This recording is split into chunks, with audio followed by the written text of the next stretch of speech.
And that's enough of that. Screw that. Hi, I'm with Ric from Seattle. Seattle Ric, as he's known, though he doesn't live in Seattle. Hi, Ric. How are you, sir? Hey, I'm doing great. How are you, Walter? Well, welcome to North of 48. It's December 20th. We're just getting ready for Christmas. You know what I want to give America for Christmas? It's two front teeth? Healthcare Oh, with dental. So, that would be good. We'll take a little. We'll take a step back to December 4th when all the stuff went down, okay? Hold on. yes, December 4th, a holy day, as I like to call it. The murder of United Healthcare CEO Brian Thompson sparked an outpouring of frustration online about Americans' dissatisfaction with health insurers.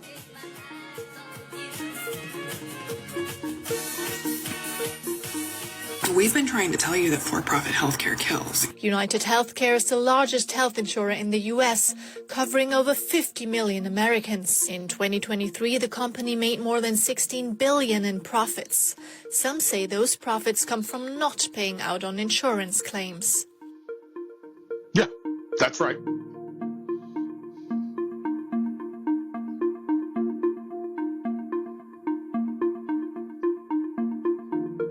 Thompson was shot dead on the street outside a Manhattan hotel. The suspected gunman had the words deny, defend, and depose engraved on his ammunition, terms often used to describe tactics by insurers to avoid payouts. Insurers are not required to publish the data on how often they deny claims, but United Healthcare has been frequently criticized over having especially high denial rates. The United Healthcare CEO dying is tragic and horrible. In fact, let's take a look at some of the other horrible things that have happened to people. Last year, 2 elderly people insured by United died. They were denied life-saving coverage by United because the company used an AI model with a 90% error rate to determine the claim. A college student insured by United racked up $2 million in medical debt to treat a severe medical issue. He said the company intentionally ignored a report that said this treatment was medically necessary. A man's $140,000 heart surgery wasn't covered by United at all because they said that he used a type of injection that wasn't medically necessary. He didn't even use it. Patients recovering from strokes and falls, often elderly, were denied nursing care from United and were often only covered for half the time needed to recover. Now, United's claim denial rate is one of the highest in the industry at 32%. An insurance company's biggest expense is what it pays out in claims. If it denies more claims, it pays out less, and then it gets to keep more profits. Now keep that in mind when I tell you that United Healthcare CEO Brian Thompson is one of the highest paid CEOs in the industry, taking home about $10 million last year. So it is sad that this poor man cannot spend his $10 million. Sad that a man who achieved the American dream by causing thousands of Americans to die each year from preventable causes because of a lack of health insurance coverage, it's sad that he got shot. What does that say about society? That nobody who makes money off of people dying is safe anymore? If we want change, we must nicely ask for it. Just like when we nicely ask for health coverage and it gets denied. On a serious note, it is morally wrong to celebrate the death of someone. But we also have a moral responsibility with our one life on this earth to look out for each other and to care for each other. If someone doesn't do that and they lose their life... I like her. Yeah, she's pretty great. Yeah. So, hey, United Healthcare is the 11th biggest company in the world. Yeah, and its stock went up after the guy got shot, which to me says that we should keep shooting CEOs if we want the stock market to continue going up. Yeah, no, that's true. You know what I found outrageous though was, and I do have some video on it, is Washington Post, New York Times, especially Brett Stevens, he's just a jerk. CNN, all these guys saying what a working man Brian was, the CEO. He just came from a farm. I don't know, Indiana or Idaho, and he was just one of us, just one of us, a working blue collar kind of guy, pulled himself up by his bootstraps. He did. That's right. And he was under indictment with the government too as well for insider trading, having dumped a whole bunch of stock prior to some bad news that United Healthcare was doing something bad. And, you got to be smart to make money, right, Ric? And you have to understand that, if you have to kill 1 million people, so be it. Money is money. Nothing Usually money's you're the like money. president of the United States to kill 1 million people. Hell, he's killed way more than that, and I don't even think he gets that kind of money. Our president right now doesn't even know what day it is. So, but we weren't. Musk? Elon Musk. Yes, Yeah. President Musk. No, as far as the United Healthcare CEO Brian Thompson being killed, it's very sad. He was a self-made man, very sad. But, it's sad when they go like that. What's most important, though, is not the motivations of the killer or the deny, defend, oppose. The most important thing that anyone should pay attention is the public reaction, which was glad he's dead. That was the public reaction. And the media has done its best to fight against that. They want to stamp that down. But they're also affected by this. There's nothing to be benefited from the middle manager parasitic entity that is health insurance. It should be just a single payer, the U.S. federal government. And everybody knows it. But nobody can do anything about it because these fuckers own the government. Well, it's amazing because you got Medicare. There was one story about if a guy was on Medicare, he was covered, but if he was on Medicare Part D, a government program which gives money to United Health, he wasn't covered on a surgery. So you kind of shake your head at that. The idea that you would go to a hospital, a doctor would say you need a blank surgery, and you have some middleman that says, well, we're not paying for it, even though technically we're your insurance. It's outrageous. It's not experienced by virtually anyone in the world. America really gets raked over the coals for this dumbass industry. And when I heard people there was somebody in the New York Times or somebody was writing saying, he was doing I think it was a eulogy from his company, was like, he was doing his best to take a patchwork system and try to integrate it as a more holistic. And I'm like, no, sir. The only thing that should happen is that your entire industry should be wiped out. Yes. Well, I agree. United Healthcare has their hands. They've consolidated the industry so much where their supplier, they have a prescription or medical outfit. They have insurance and they own according to Elizabeth Sanders, that would be a good name, Elizabeth Sanders, Senator Elizabeth Warren, they control up to 90,000 doctors in America. Yeah. So, and there should only be one entity that can control doctors in America. It should be the U.S. federal government. So it's been 66 years. We went from powered flight to landing on the moon, and it's over 100 years till somebody said, hey, maybe we should have Medicare for all. That was prior to the Second World War. It's been proposed for, a century by various parts of the country, some form of federal coverage, but it always gets defeated. I don't know all of the details behind it. I hear that the AMA has a lot to do with the creation of the health insurance industry. And it's just a big graft. And when one of these people gets shot, well, it's just the price of doing business. They know it. We know it. Everyone knows it. That's why we celebrated. But they also went out and caught the guy. Yes, which is funny you should say. By the way, it's Bismarck from Germany. He was the first one to bring in a national Medicare plan because he thought, well, if I'm going to need guys in the army, they better be healthy. My dad he's a veteran and he goes through the VA system, and it is the only system in the United States where the government owns the hospitals, the doctors, and they are the single payer. And I asked him, he's a staunch conservative and he hates communism. But I asked him, how's your government health care? He says, it's great. So. Well, let's hear from Jesse Waters in News Nation on what he thinks of Luigi, if you don't mind. Yeah, let's do it. This guy's not ready. He's way too soft. He's going to get annihilated on the inside, and good. If he's not going to get the death penalty, maybe someone will do him justice behind bars. That's all I have to say about that. You should stop there. Free Luigi! Free Luigi! That's terrible!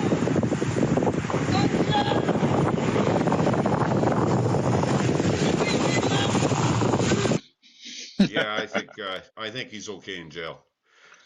Yeah, I heard there was right after they during the manhunt and then right after they arrested him, there were conservative talking heads that were like, "Oh, it's gonna be tough for him in jail," and everybody just laughs at that because we all know, like, no, nobody in there is like, "You killed us." We don't like two things in here: child molesters and CEO killers. No, man, that guy's a hero. He's a national hero, and I expect that no jury in the New York area is going to find him guilty of anything. That's what I was wondering too, like who's going to convict him. However, now that they went to a terrorism charge, Just which outrageous. is ludicrous. It is ludicrous. I wonder if they could, because it's terrorism, if it goes to a federal court now, and whether they can handpick the jury. Well, they will do what they can do with that jury. They, the prosecutors will eliminate, their. But the truth is like this permeates. It's not just jackasses who pay attention to politics that are like, yeah, we support Luigi. It's everyone who's ever interacted with the insurance industry, and that's everyone. So they're not going to find a sympathetic jury. He's getting. Would it be? He's getting would off. it be a jury of his peers, 12 CEOs? I hope they all find the time. And you know what? I hope they all go to the same place at the same time. And God forbid any sort of accident might happen when they were all in the same place at the same time. Well, that's true. One of the most sarcastic things I heard was that CEO. I know he's looking up at us. So I thought that was pretty good, actually. Looking up at us. Yeah.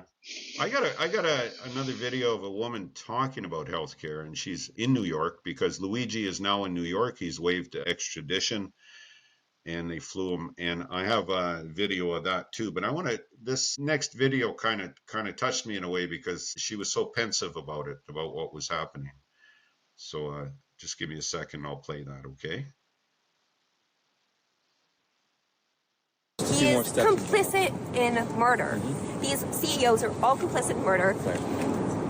I'm going to extend that to all of the fucking politicians who take stocks, who rely on those stocks to have these insane salaries every year.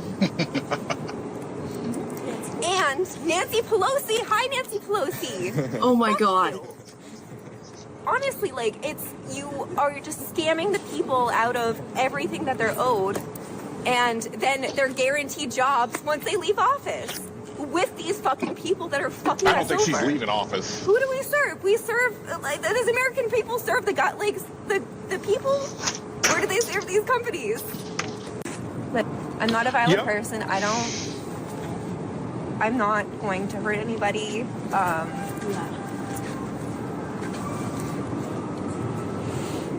What else is going to make these people listen? Like, it's like these people are just not listening. So Do you know who John Brown is? I don't.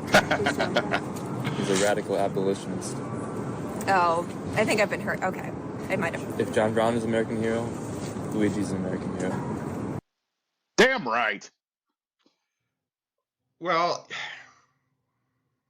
a lot of people are upset in America about your healthcare, Rick. I don't feel like it just stops with shooting healthcare CEOs. I'm fine with any other. Jamie Dimon didn't get any sort of punishment after that 2008 crisis. I don't feel like he should be walking around just free to go to Starbucks anytime he wants. And I feel that way about almost any other billionaire CEO in this country. The Walton family, all of them. They should, if they were to meet their end through violence, I will not be sad. I will be like, hey, finally, progress has been made. Well, that's the amazing thing about this is myself personally and being a Canadian, I really don't feel anything for a CEO of United Healthcare. And I know it's tragic and stuff. And a young man gunning somebody else down, especially a 50-year-old, my gosh, leave the old people alone. But I don't feel anything, to be honest. I describe it as self-defense. Yeah, well, I see the reasoning. That's for sure. So Luigi got extradited to New York, and it's just, I got to show you the video, okay, buddy? I got to do it. I haven't seen this. Perp walk that Luigi do as he was extradited to New York is one of the craziest things I've ever seen. Is this man El Chapo? John Gotti? Is this from a movie for the upcoming Superman? Can Luigi, does he have special ability to just fly away? And don't get me wrong, I'm no Luigi apologist. I'm not posting fan cams of Luigi on my Instagram story, but this is one of the craziest media spectacles I've ever seen. Look at the FBI agents in the front. That's Burt Macklin. It's probably because of the shackles on his ankles, but you gotta love how slow Luigi's walking. He knows where the cameras are, all right? He was made for the spotlight. I'm not saying I'm a fan of him, but he was made for the spotlight. And then in the back, we got Eric Adams, who's taking some time off from trying to get a pardon from Donald Trump. He showed up. And then we got guys all surrounding Luigi with guns as if some magical force is going to come down and take him away. Who? Is this Lex Luthor? I'm speechless. Yep. He looks like a boss right there. Well, he does. And prior to Brian getting whacked or put out of his misery, there were 5 other murders in 4 days. None of them got the attention this did. Right, exactly. And it's the money, the millions of dollars involved. And CEOs are now, do I have that? They touched a wealthy elite, and the elites can, they're the ones who get to call up Eric Adams and be like, get the manhunt on, get the National Guard on this, So, yeah, and that's what they're doing with this big perp walk with the 800 people walking this guy back to jail in New York, is that they want to send the message that we don't want any of you people trying this. We're definitely afraid of copycats, and as well they should be.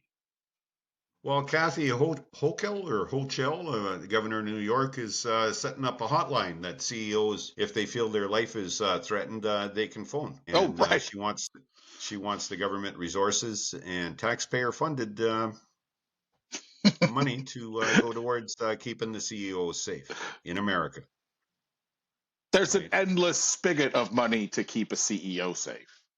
Yes. I mean, you recall that Dick Cheney was once CEO of Halliburton, and then he became the vice president. Right, and Halliburton never made any money during the Iraq War at all, did they? No, it's strange how we invaded a country with a massive amount of oil underneath it, thus providing Halliburton with billions of dollars of contracts, but just a weird coincidence, I suppose. Well, did George Bush Jr., did he whack the CEO of Iraq? Is that what happened here? I think he did. And, like I was saying, specifically on this healthcare stuff, when people fight back directly at that is a very direct kind of self-defense. I, as an anti-capitalist, believe that shooting any CEO is an act of self-defense because their act of capitalism is undoubtedly enslaving or killing people around the world. So you're not going to find any sympathy from me, and I'm really glad we talked about this. Okay. Thank you, Rick. Hey, before I get out of here, though, do you have anything further? Well, I did, but no. Go ahead. Oh, I just wanted to plug my new podcast. It's about Transformers. Sure. It's got nothing to do with this kind of heavy-duty shit. But you can find me and all my friends over at Talking Over Transformers, wherever you get your podcast. That's Talking Over Transformers. That's like watching a movie with you. Talking over movies or talking over TV. Yes, absolutely. All right. And that's on YouTube? You find it at YouTube. You find it on iTunes. You find it at Spotify. You find it wherever you get a podcast. So. Well, that's Talking Over Transformers. Right. Okay. Hey, just one question. If people in your neck of the woods, I think in Washington State, right? Hey, I might be Seattle Ric, but I don't live in Washington State. Wink, wink. If you don't have a job, do you have health care in your state? Washington State has a very affordable state-funded health care option, health insurance option. Right. And I have used it, and it functions. It's thing is, though, is like what happened for me, and this is just my anecdote, is that I didn't have healthcare at a particular juncture. I had just switched jobs, so I got on it for a few months, and then I got off of it. But those few months, I wasn't charged anything, and I was covered. And if I had to go to the doctor, it was great. I did not realize, though, when I went to do my taxes and my tax return, they took like $2,000. out of my tax return to pay for my health insurance that I had for like 3 months. So yeah, but I could afford it at the time, so it wasn't like a big deal. But that's my experience with the Washington State healthcare system health insurance plan. But I'm glad it exists, and I was grateful to have it when it was there. My wife uses it, so we're grateful to have it. And then, we also benefit from some other government health insurance. My stepson is of Native descent, so he gets to use like an Indian insurance, which is pretty great. And so there's it is a strange patchwork in America. There are programs provided by the government that'll cover certain zones, but there's still this dead middle where nobody's getting covered unless you got a job. And if you leave that job, who knows what's going to happen? And even if you have a job and you have health insurance, you go to the doctor, you don't know what they're going to cover, and you don't know if you're going to walk to the mailbox one day and get a $1,000, $1,500, $10,000 bill. You just don't know. So, that's one of the ways we regulate the use of healthcare in this country, is that we just don't tell you what it's going to cost and make you afraid of what it might cost. That's terrible. That's terrible. That's Talking Over Transformers, found anywhere you get a podcast. Talking Over Transformers. We'll throw it in the show notes. Thank you very much, Rick. You take care, man. Thank you, Walter. Appreciate it. We'll see you later, man. You bet. Oh, there we go. Stopped.